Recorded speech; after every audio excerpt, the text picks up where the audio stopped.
Egypt as the upcoming presidency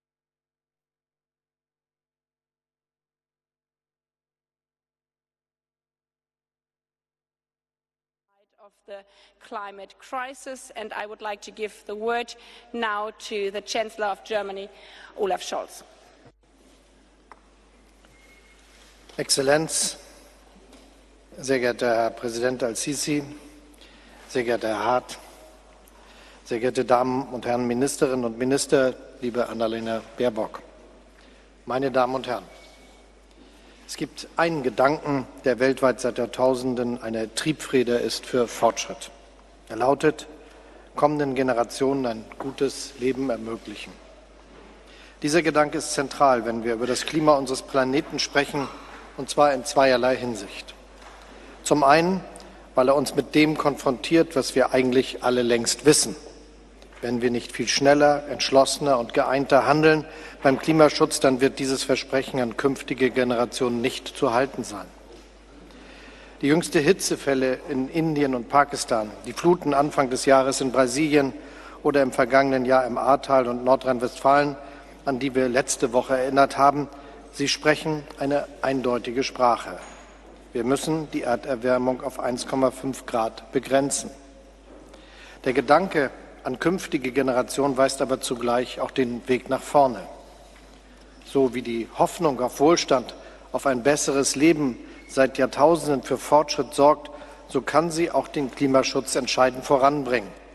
Wenn es uns gelingt, das Ziel der Klimaneutralität mit diesem Wohlstandsversprechen zu verbinden. Das, meine Damen und Herren, muss unser Weg sein. 2 Milliarden Menschen mehr als noch heute werden in 30 Jahren voraussichtlich auf der Erde leben, vor allem in Afrika, in Asien und Lateinamerika. Glauben wir wirklich, dass wir sie vor die Wahl stellen können, entweder Klimaschutz oder Wohlstand? Für sie alle muss es eine Perspektive auf Wohlstand und auf einen intakten Planeten geben. Und genauso wenig können wir von den Bürgerinnen und Bürgern unserer Länder verlangen, weniger mobil zu sein. Wie soll das gehen in einer globalisierten und vernetzten Welt? Klimaschutz wird nur dann erfolgreich sein, wenn er von einer breiten Mehrheit unserer Gesellschaften getragen wird. Das gilt für alle unsere Länder. Anders ausgedrückt, Klimaschutz gelingt, wenn er unser Leben spürbar besser macht, durch eine moderne, bezahlbare Energieversorgung, etwa durch Windräder und Solaranlagen anstelle von rauchenden Schloten, durch Mobilität ohne Abgase. Ein Beispiel, wie das gehen kann, kommt aus Ägypten. Dort baut Ihre Regierung, Herr Präsident, gerade ein hochleistungsfähiges Eisenbahnnetz, das Menschen verbindet und zugleich das Klima schützt. Damit ist die Herausforderung beschrieben, die vor uns liegt. Natürlich Klimaschutz voranzutreiben und zugleich Wohlstand zu sichern und neuen zu schaffen. In Deutschland haben wir schon zu Beginn dieser Legislaturperiode gesagt, dieses Jahrzehnt wird das Jahrzehnt der Transformation. Das Jahrzehnt, in dem wir das Fundament errichten für eine CO2-neutrale Wirtschaft. In weniger als 25 Jahren, bis 2045, wollen wir eines der ersten klimaneutralen Industrieländer werden. Putins brutaler Angriffskrieg gegen die Ukraine, sein Einsatz von Energie als Waffe, die rasant steigenden Energiepreise, all das bestärkt uns nur in diesem Ziel. Wir müssen raus aus Kohle, Öl und Gas, was hätte ich gesagt, mit Vollgas. Also unsere Devise lautet, jetzt erst recht. Denn was uns nicht passieren darf, das ist jetzt eine globale Renaissance der fossilen Energie und insbesondere der Kohle hineinzuschlittern. Niemand kann zufrieden sein damit, dass auch bei uns der Anteil der Kohleverstromung gerade wieder steigt als Reaktion auf drohende Engpässe bei der Gasversorgung. Umso wichtiger ist es, dass wir eines ganz klar festhalten. Das ist eine zeitlich eng befristete Notmaßnahme, die nicht zulasten unserer Klimaziele geht. Dasselbe gilt für Investitionen in die Gasinfrastruktur.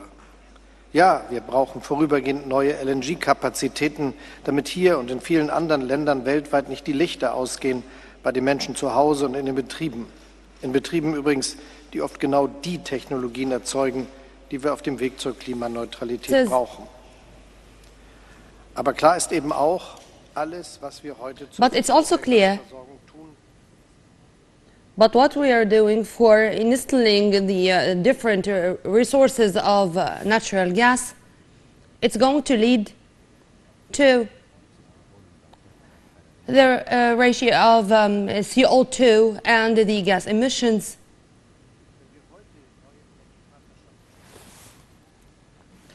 So if we are going to look for other partners to we should look for clean energy resources, the green hydrogen, and to put an end to the fossil fuel as a source of energy, and also to decrease the carbon emissions to the zero stage. 50% of the emission, the unclean sources of energy, the issue which was presented previously,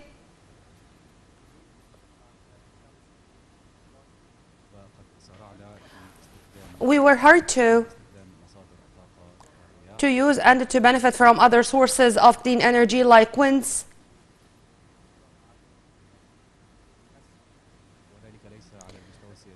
It's not on the political level only, but it also to realize all the interests of all countries.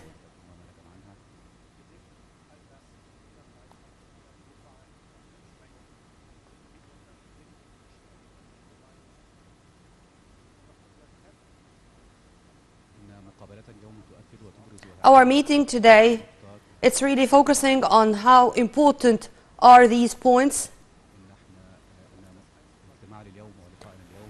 Our meeting stresses what we have stressed before, the necessity of exerting the utmost efforts to depend on clean and renewable energy resources, and this is something which we will not succeed in except with protecting the environment and also via obtaining new sources of energy supply, not only for the citizens, but to continue with the construction of homes and housing units. And so we should cooperate together in the field of clean energy.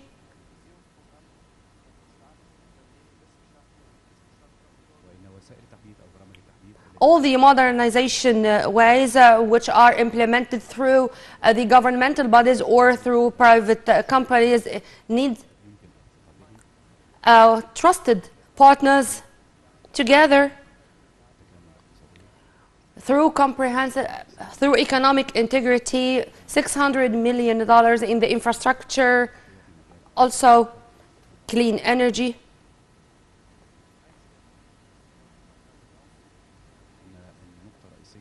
The main point is our commitment to cooperate with international banks to invest in the field of energy, and particularly renewable and clean energy, and to cooperate with the African continent. And we are very ambitious in this field to continue in the same path for the sake of making the COP27, which is going to take place in Egypt, Mr. President, a story of success. And this is for the sake of what we have agreed upon in other UN conferences in the climate change issue. If we return back to the Paris conference, we should do more to activate what we have agreed upon before. Also, we can say that this is the big forum for all the partners who are interested in facing this challenge, the climate change. There are three main goals. First, we should increase the speed or the mechanism of cooperation among all of us for the sake of overcoming all the obstacles in front of using renewable clean energy resources, as also instilling the political cooperation, expanding the global markets, establishing all the confidence bridges among different partners who are capable of changing reality. Also, via eliminating all obstacles related to customs, borders among different states. Second, to establish a new market for the markets which are interested of clean energy, particularly or namely green hydrogen, and to invest in all the technologies related to the renewable energy resources. It's a very vital main mission of the men of politics to face the climate change challenges and to give a hand to the developing countries in this field.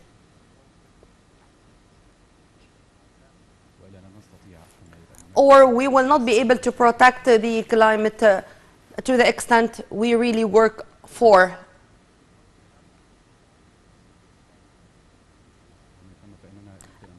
And so we can say, without the NGOs and without the social communities, we will not be able to achieve this goal.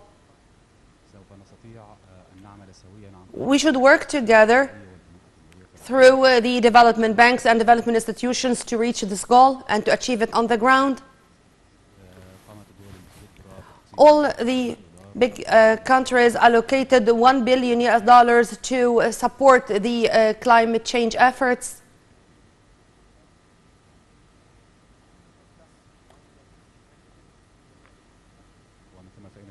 And so all the emerging industrial countries, they can benefit from the renewable energy resources. Mr. President, with full cooperation with you, we can reach a solution, and this is going to be a very big file to continue with more discussions. And so we cannot leave the concerned countries separated, but we should give a hand to all of them. We cannot say that we are optimistic about the technological solutions which are in front of us on the table right now, because we will not be able to realize this on the ground except with technologies which are working on preserving the environment to make it easier for the coming generations and to provide them with a safe environment, a safe life. Thank you very much.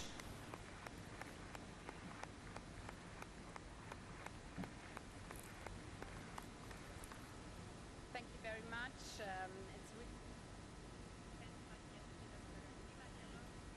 The same counts for the President of Egypt, President Al-Sisi.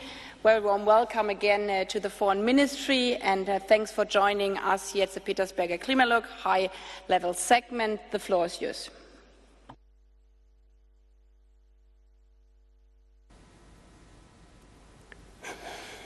شكرا. Thank you. سيدتي وزيرة الخارجية. Foreign Minister, بسم الله الرحمن الرحيم. in the name of God, most merciful, most passionate, المستشار الاتحادي Your Excellency, ألمانيا الفيدرالية. German Chancellor Olaf Scholz, all the attendees, I'd like to express my gratitude to Chancellor Olaf Scholz of Germany and to hail the leading role of Germany in facing climate change, which is reflected on its political position to support how to transfer to green economy, which is coping with the environment. And the proof, it's our meeting today in the frame of the Petersberg dialogue, which became through the last year, a very important station before the UN climate conference. It's a platform to have more discussions and consultations between the active states facing the climate change and to cooperate together on the political level on different files, which we are going to negotiate with different partners. Ladies and gentlemen, Egypt is going to host the COP27 this year in the frame of the global context to face all those challenges, to face all the crises like the crisis of energy, the food security, in addition to the accumulated debts and lack of finance and all the negative repercussions of COVID-19, in addition to all the complicated political scene, which is a result of the Ukraine conflict. We should shoulder this heavy responsibility, not to let all these difficulties affect negatively our efforts to face the climate change challenges which were represented in Glasgow and before in the Paris conference. I'd like my speech today to focus on specific points seen by Egypt as the chairperson of the coming COP27, and in the frame, in the efforts exerted in this file, all the evaluations internationally are saying that the climate change is a great threat to all people, to all the societies all over the world. It's in a way that we cannot postpone all the commitments and agreements affiliated or related to the climate change, and what's going on these days in Europe is a proof of all these evaluations, which should push us forward to intensify our efforts.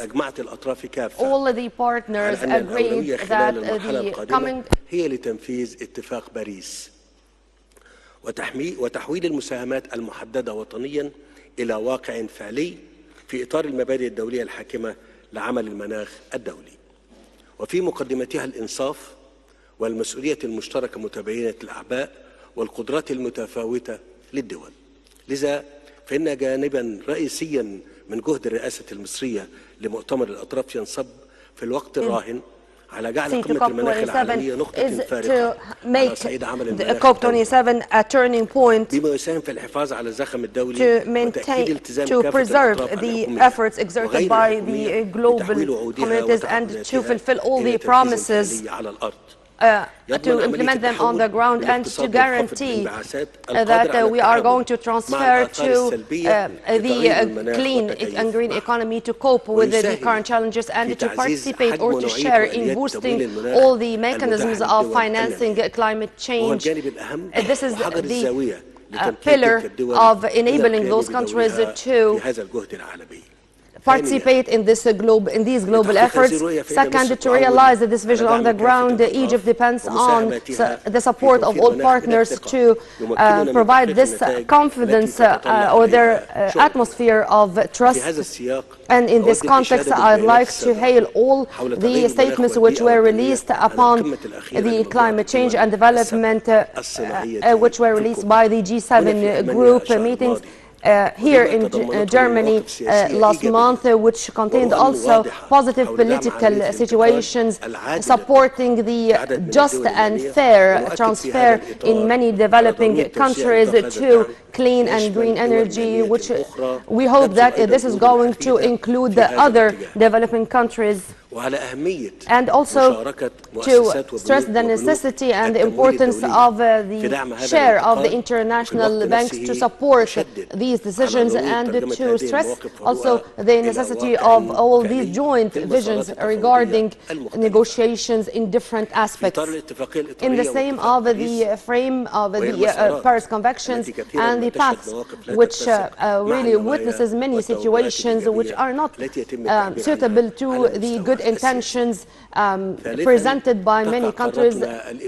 Our continent, Africa, is in the heart of all these challenges and affected negatively more than other places, particularly with the limited capabilities dealing with different crises and the lack of strong finance regarding these difficulties. The crises of food and energy are really making all the challenges bigger in front of the African states, in addition to the climate change as a threat to the African states, which are really suffering from desertification and water scarcity, floods, and other very difficult climate events which are taking place in a more rapid way. And in this regard, I'd like to focus on the vision to support all the African states, to enable them to benefit from their natural resources and to realize sustainable development, preserving the environment in the same time. This is to take into consideration all the national economic and developmental circumstances of each country, particularly with the African states taking huge steps in this field with all the vast areas they have from the forests and generating energy from sun and winds, and also green hydrogen, taking into consideration that the just and fair transfer,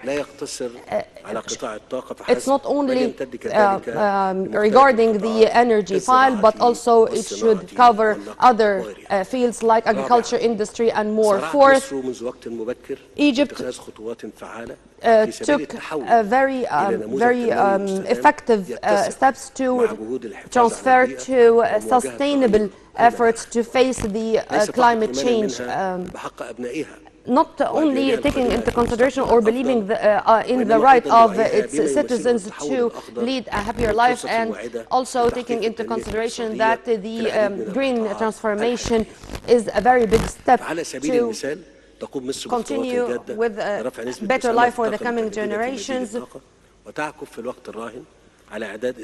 We are preparing a comprehensive strategy for green hydrogen and to implement on the ground very ambitious steps in electricity connections with other countries, in addition to the efforts exerted to boost the energy usages in the fields of gas and oil exploration. In transportation, we are implementing on the ground huge steps to use also the metro lines and the trains, and to instill the auto industry, and to boost the steps taken to cope with the negative repercussions of climate change via decreasing the consumption of energy and implementing a comprehensive and integrative administration or managing of the coastal areas, knowing well the very huge responsibility we have in the coming period, and assuring that we are committed to continue in sharing in facing the climate change. Nationally, we do have the strategy which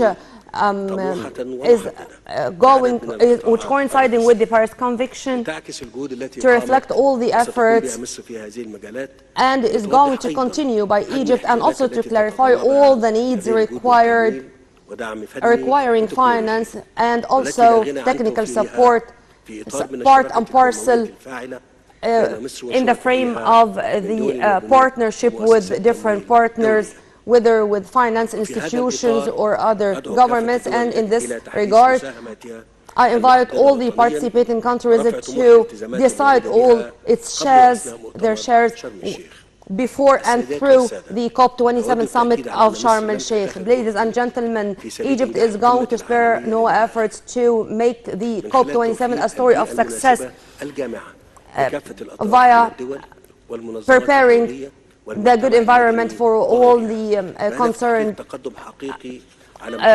governments and non-governmental organizations, whether through negotiations to decide all the recommendations or agreements or all other paths, the non-official ones, which act as a big support of the international community, which we are going to work on to present many initiatives and discussions, talks between different governmental and non-governmental sides in the sessions of the conference to guarantee that we are going to have positive results to maintain that the 1.5 degrees raise is going to be implemented on the ground and to build on what was achieved in Paris Convention and other conferences.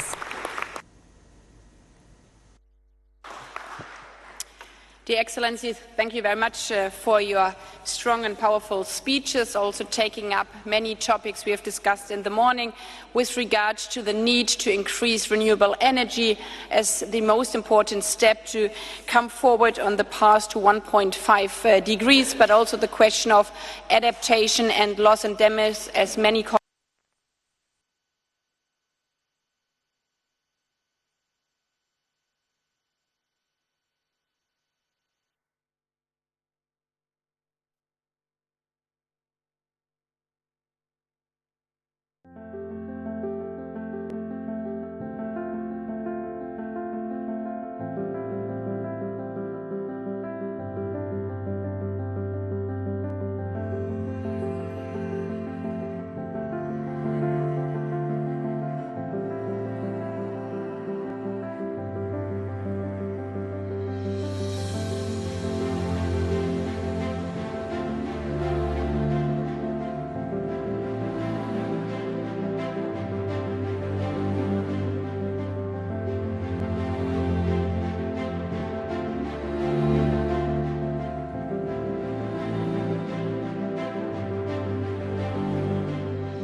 الصمود باتجاه تغير المناخ. يجب أن نفي بوعودنا، إما أن نتحرك معا أو لن نستطيع من التعامل مع هذه المسألة. يجب أن نعمل على الخسائر والأضرار، التكيف، التخفيف والتمويل. ونحن في حاجة إلى كل هذه النهج لكي نتعامل مع كل الجوانب المختلفة لاتفاقية باريس.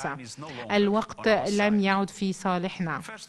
أولا نحن في حاجة إلى تقليل الانبعاثات. الآن نحن في حاجة إلى أن نقوم بمراجعة مساهمات كل دولة، ونحن في حاجة في كوب 27 نثبت إلى أن هناك ثورة في التحرك for a just energy transition that accelerates coal phase out with the corresponding deployment of renewables. The agreement with South Africa last November sets a good precedent. Partnerships under discussion with Indonesia and Vietnam are also significant, and they embody the potential of working together in a multilateral and collaborative spirit. But let me be clear, these efforts should be additional, not a replacement, to the support that developing countries need to ensure their transition to a net zero and climate resilient future. I look to the G7 and the G20 to show leadership on NDCs, on renewables, and on working together in good faith. Second, we must treat adaptation with the urgency it needs. 1 in 3 people lack early warning systems coverage. People in Africa, South Asia, and Central and South America are 15 times more likely to die from extreme weather events. This great injustice cannot persist. Let's ensure universal early warning systems coverage in the next 5 years as a start. And let's demonstrate how we can double adaptation finance to $40 billion a year, and how we will scale it up to equal mitigation finance. Third, let's get serious about the finance that developing countries need. At a minimum, stop paying lip service to the $100 billion a year pledge. Give clarity through deadlines and timelines, and get concrete on its delivery. And let's ensure that those who need funding most can access it. As shareholders of multilateral development banks, developed countries must demand the immediate delivery of the investments and assistance needed to expand renewable energy and build climate resilience in developing countries. Demand that these banks become fit for purpose. demand that they change their tired frameworks and policies to take more risk and dramatically improve their dismal private investment mobilization ratio of 29 cents to the dollar. They should increase funding that does not require sovereign guarantees. And they should use partnerships and instruments to take on risk that will unleash the trillions of dollars of private investment that we need. Let's show developing countries that they can rely on their partners. Forced loss and damage has languished on the sidelines for too long. It is eroding the trust we need to tackle the climate emergency together. I've seen firsthand the impact of sea level rise, crippling drought and devastating floods. Loss and damage is happening now.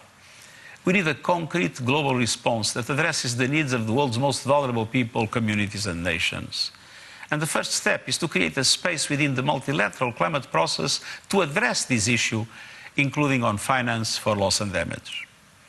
Excellencies, this has to be the decade of decisive climate action. That means trust, multilateralism and collaboration. We have a choice, collective action or collective suicide. It is in our hands. Thank you. Thanks to the Secretary General for the powerful words and underlining that it's in our hands. I would like to ask now a couple of hands, but only a couple because we have a time schedule.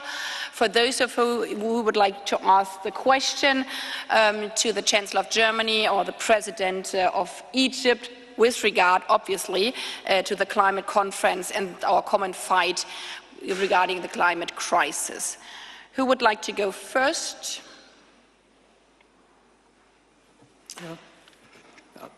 Thank you. Bangladesh, yeah. Thank you, Chancellor and also President of Egypt, for being here today to galvanize the momentum.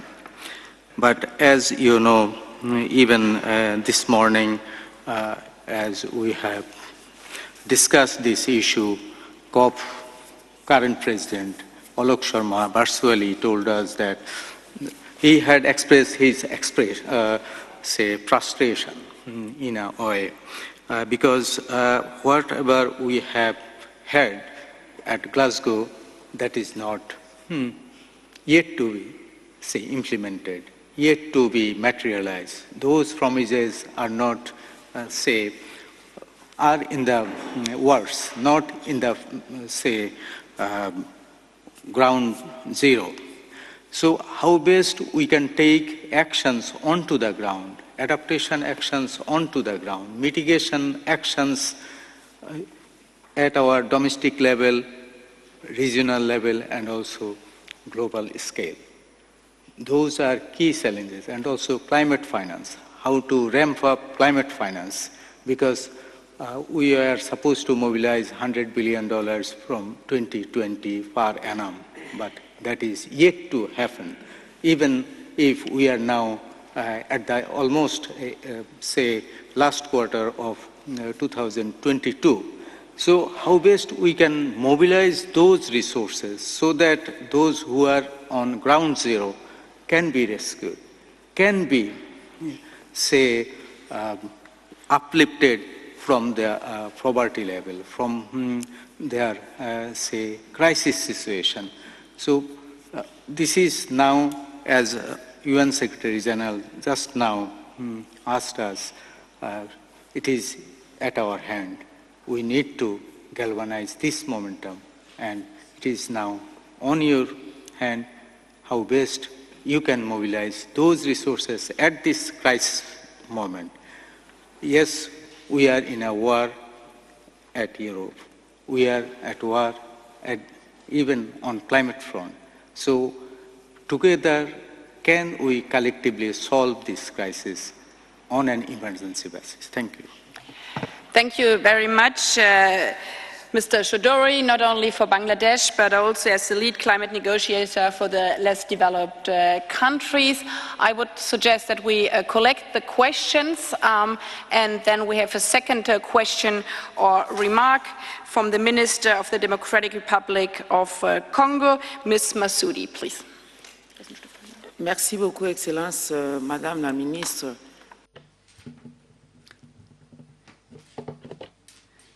thank you, Madam Minister, for providing us with the opportunity to ask questions of these two senior personalities. Excellencies, President Al-Sisi, allow me to congratulate you once again and thank you for preparing COP27 and preparing for hosting us in Sharm el-Sheikh. And I would also like to thank you for involving the DRC in the preparation of COP27. COP27 is to build on the work and the achievements prepared by the scientific community. We have scientists who have been pointing out to us the high risks that we are confronting these days. And thanks to their effort, we've found solutions to some of the problems we are facing. The conference that will take place in September, the Conference of the Scientific Community, should bring together scientists from all over the world. Secondly, if I may ask a question, I would like to ask a practical question, and I would like to address that question to the Federal Chancellor.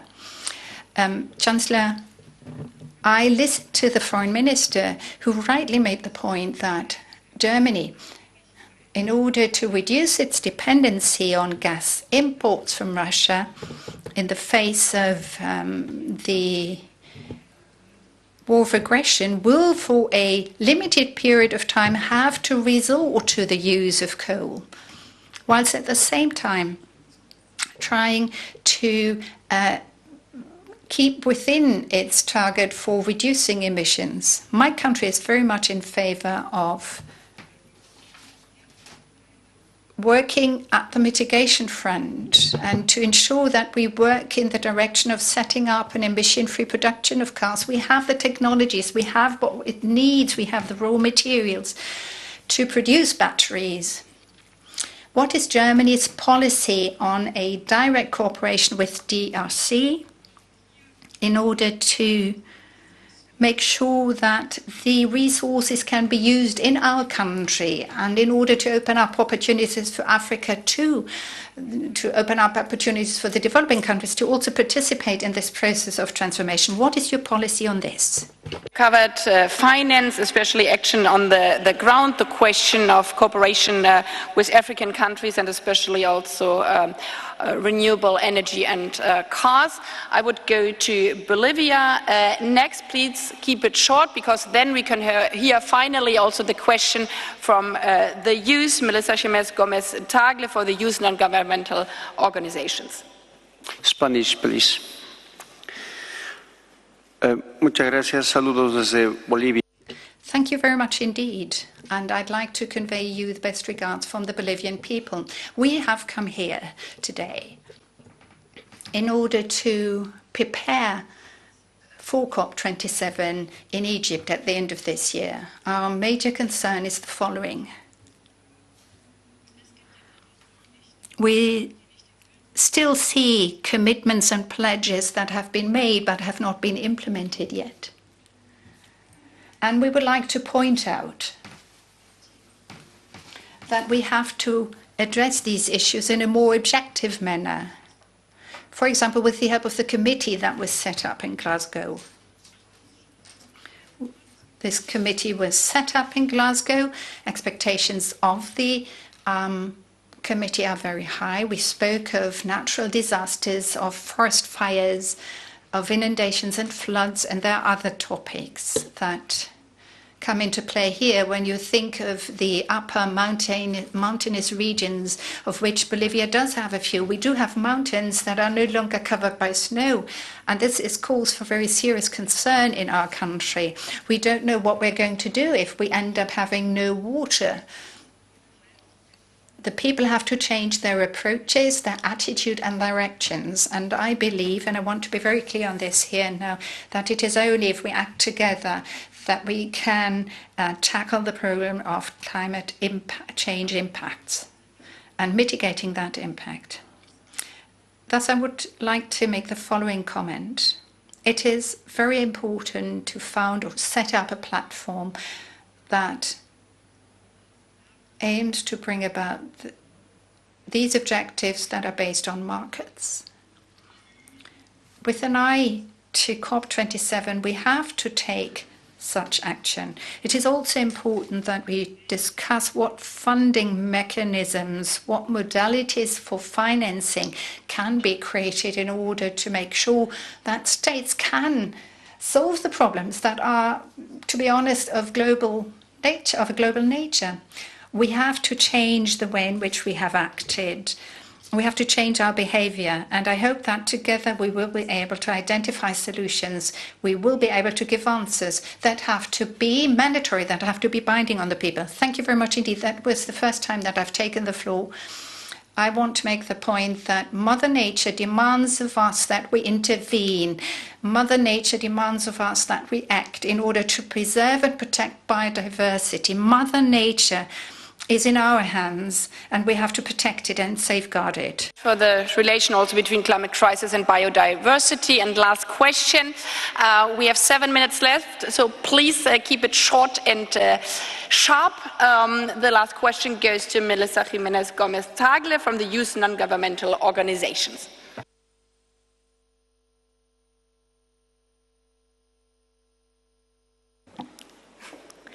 Thank you very much. Dankeschön.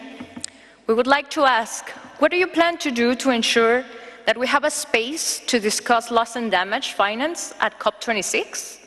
What are the provisional items on financing loss and damage to get from provisional to actual COP agenda?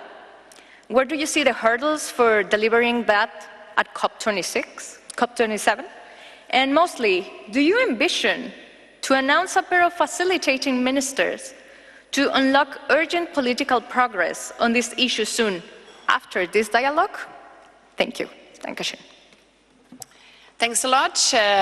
Also for the clear question, I would like to give the floor first to President Al-Sisi, and then for conclusion, the Chancellor of Germany. شكرا سيدة وزيرة. Thank you very much indeed, Madam Minister. If I may, I would like to first express my gratitude for having organized this important conference, which has a long-standing tradition, really. It took place many years, or this process rather started many years ago and takes place on an annual basis. It's in a conference that takes place in the run-up to the COP conferences, and the fact that you're organizing it once again is a clear indication of Germany's commitment for the COP27. And I'd like to thank Germany for its commitment and its efforts in that regard. I've listened very carefully to the comments that have been made, and I value them because they are an indication of all parties being aware, or countries being aware, of the urgency to respond to the climate crisis, and that the impact of the climate crisis affects each and everyone, the world at large, no exceptions made. We're experiencing the same difficulties, and as far as we are concerned, we would like to confirm that this climate conference takes place in Egypt, which is to be understood as an indication of our interest in what is happening with regard to climate change.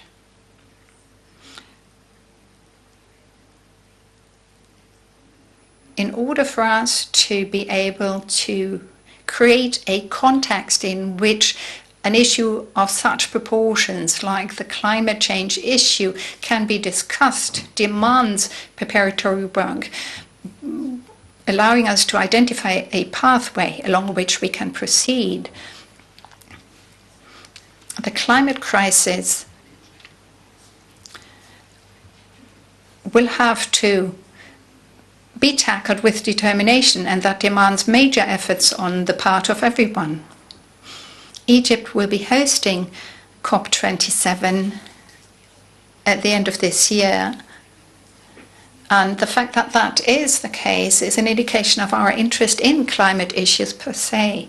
And of course we want to build on the commitments made and the results achieved at the COP26 in Glasgow and build on them. develop them further. Whatever effort was undertaken should also be done in the spirit of implementing the UNFCCC. And we should continue to aim to achieve the 1.5-degree goal with the help of reducing greenhouse gas emissions. We are celebrating the 30th anniversary of the Earth Summits. It's a critical period indeed, and thus it is important that we all undertake efforts, engage and act together in the face of the challenges we are confronted with. The recent reports are an indication of the fact that the commitments that have been implemented do not suffice in order to allow us to implement the Paris Agreement.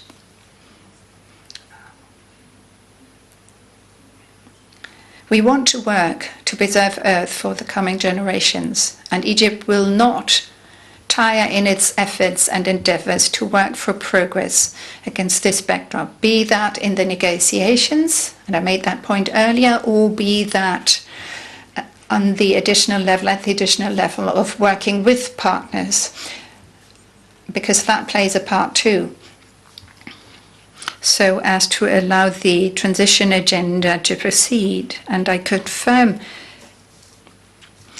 that we want to strive for a just transition to renewables, to green energy sources. Of course, bearing in mind the particular circumstances and situation in each and every country.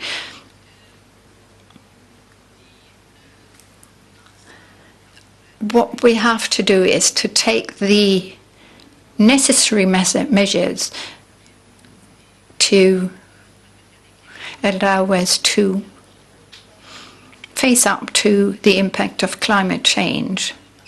Here, the major economies play a very important part and have to be in the lead. They have to and should make major efforts and also pay heed to the criteria that have been defined in the various conferences. We also have to consider the losses incurred in especially the developing countries, and in particular in the smaller countries on the African continent. Provide them with finance and also with technical support.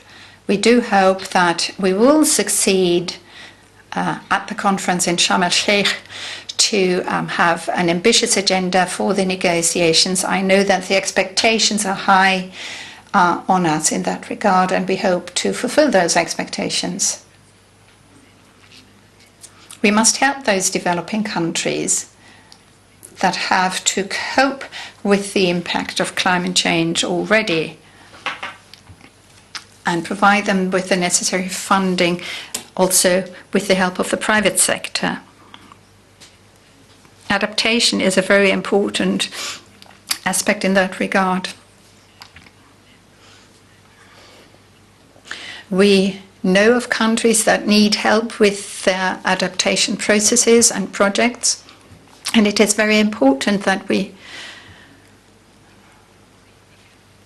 also think hard about doing more at the front of funding and providing finance. It is especially important that the prosperous and wealthier countries do more in that regard. As concerns the implementation on the ground, in situ that is, this really is a litmus test for our work, proof of whether we are capable to facing up to the challenges imposed upon us by climate change. We should use the conference in Sharm el-Sheikh to discuss all the issues, put everything on the table, and to work for solutions and prepare further conferences, be that in the United Arab Emirates and 2023 or other conferences that follow after that conference. We should talk about transition to green hydrogen and other renewables, and we should also talk about how best tackling other challenges like food security and energy crises. The academic and scientific community of my country of Egypt have noted that there are a number of topics that are important in that regard, and we will take a number of initiatives in that regard to cover areas such as water, agriculture, and others. Many of these topics will also be on the agenda of the conference in Sharm el-Sheikh. I would like to stress that civil society does play a very important part and will play an important part at COP27. We will allow for the youth organization to participate and attend the conference, and we will also designate certain places where they can express their views and their concerns. Perhaps a final word, if I may. I would like to say that as far as caution and preparedness are concerned,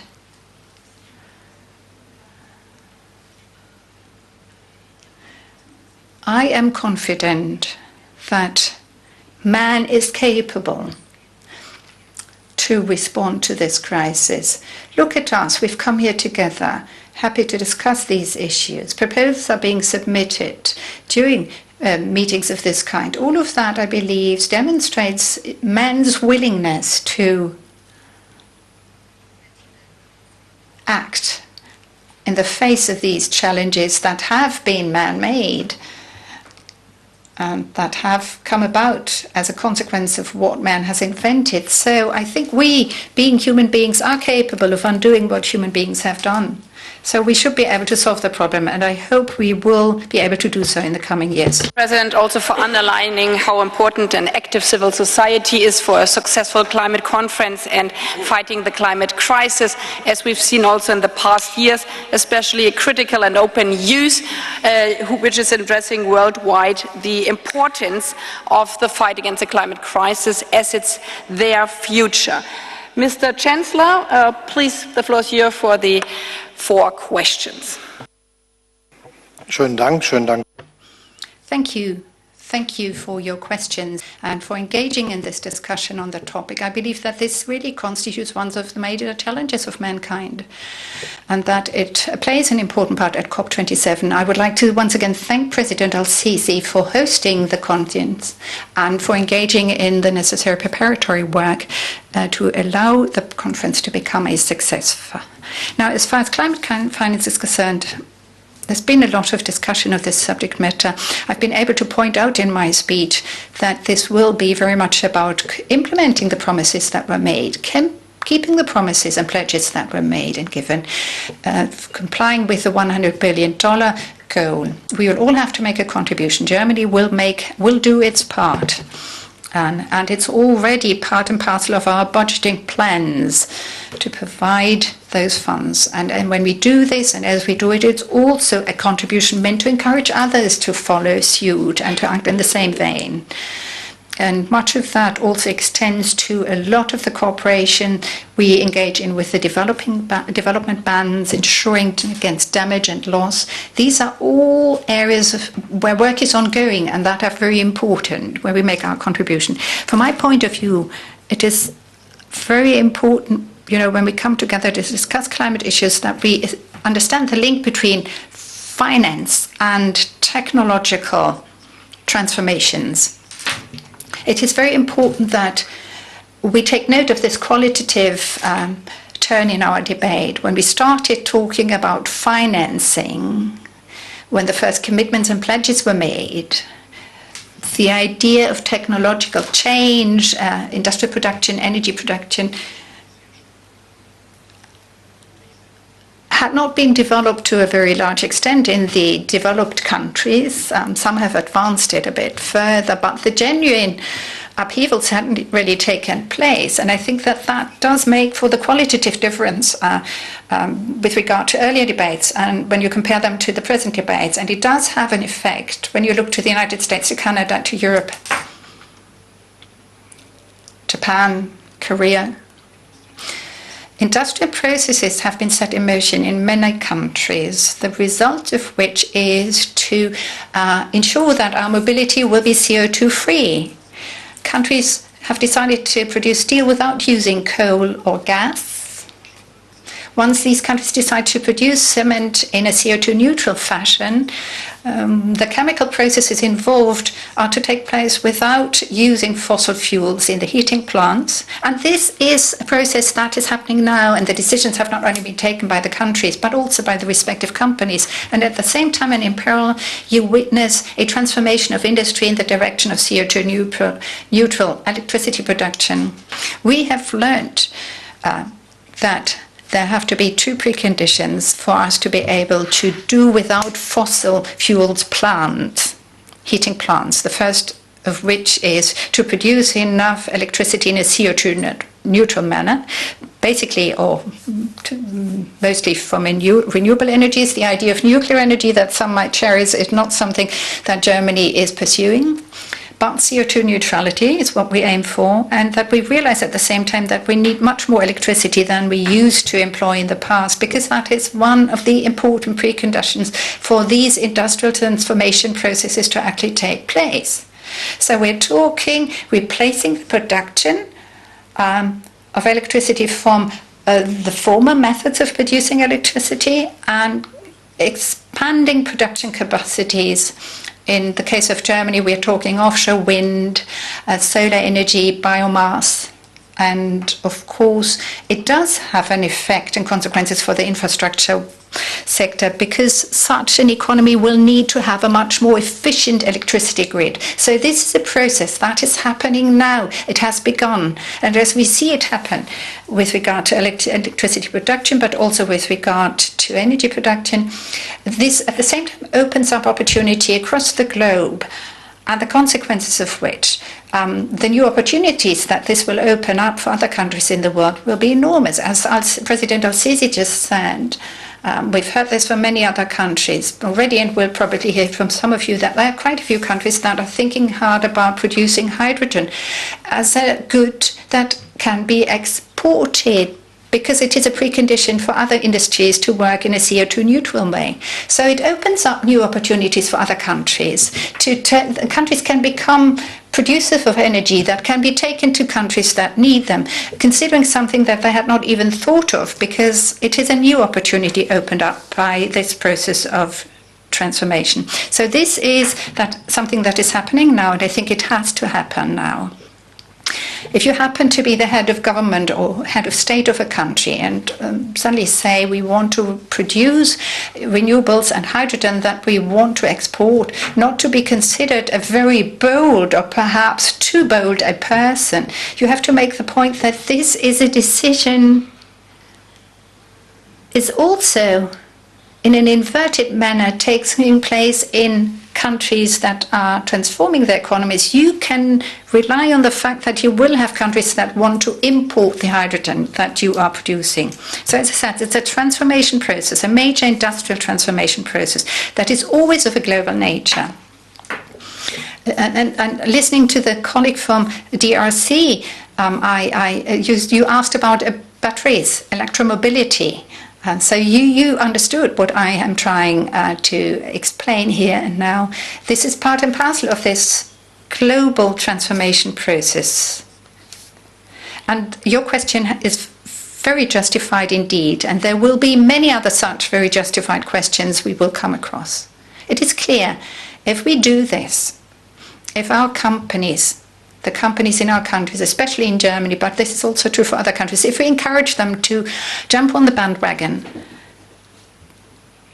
they will be able to use this opportunity. And we, as a government, through our cooperation with the companies, also commit ourselves to ensure that in cooperation and through cooperation with the companies, we will ensure that, take mining as a sector, the exploration of natural resources takes place in an environmental friendly way, in a manner that does not harm and damage the environment and the livelihood of people. The use of water is being done in a healthy manner. we are not polluting our soils, when we bear all these aspects in mind, this is going to lead to a positive development to the world at large. So as I said, everything is interconnected. The financing issues, but even more so the fact that we are finding ourselves in the biggest industrial revolution for hundreds of years. This takes place at a global level, and each and every country is part and parcel of this process. And from my point of view, this opens up enormous opportunities. If we act in a fair manner, if we allow those countries who want to participate, and if we are fair to our citizens, fair to the environment, which is not to suffer for environment's sake, because that is the important motto. And to some extent, I think I've also responded to the question asked by the young lady. But of course, we will have to talk about all these issues with the representatives of the young generation. To you, Mr. Chancellor, to you, Mr. President, for your strong words.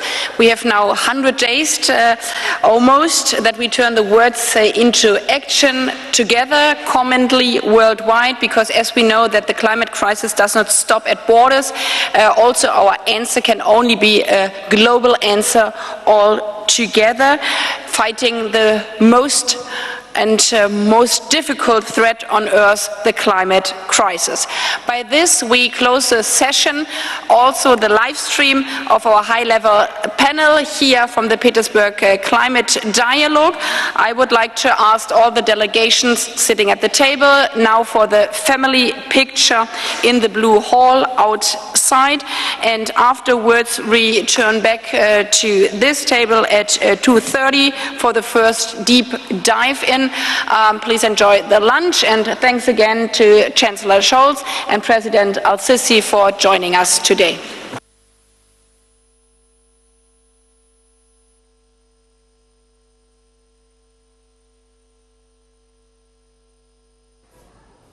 Ladies and gentlemen, that was the live conference of the Petersberg Climate Dialogue held in Germany, attended by President Abdel Fattah al-Sisi and the German Chancellor Olaf Scholz, who discussed several issues related to the event. And addressing the session, Scholz said that Germany is targeting transformation into green economy, and he also underscored the mission is to make better life by using clean energy resources. He added that they should use clean energy resources, among them green hydrogen, and should have new resources of energy supplies to continue development. The German Chancellor also reiterated that countries should do more to activate what has been agreed on to face the climate change. Addressing the Petersberg Dialogue on Climate, President Sisi hailed Germany's role in confronting climate change, and he said that the Petersberg Climate Dialogue is an important step in facing climate change.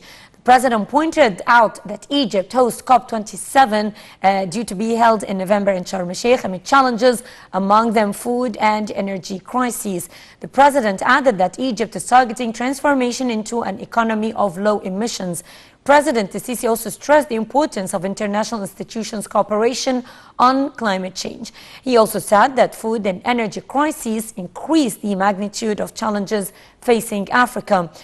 Egypt's president also mentioned that Egypt targets linking electricity with a number of countries in the region.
Egypt opens up to the world. President Abdel Fattah al-Sisi meets with world leaders. أعبر لكم عن خالص الشكر والتقدير على حفاوة الاستقبال وكرم الضيافة. Reaffirming Egypt's vision, delivering our voice abroad. لتطوير التعاون الثنائي الاقتصادي والعسكري إلى مستويات غير مسبوقة. Discussing regional and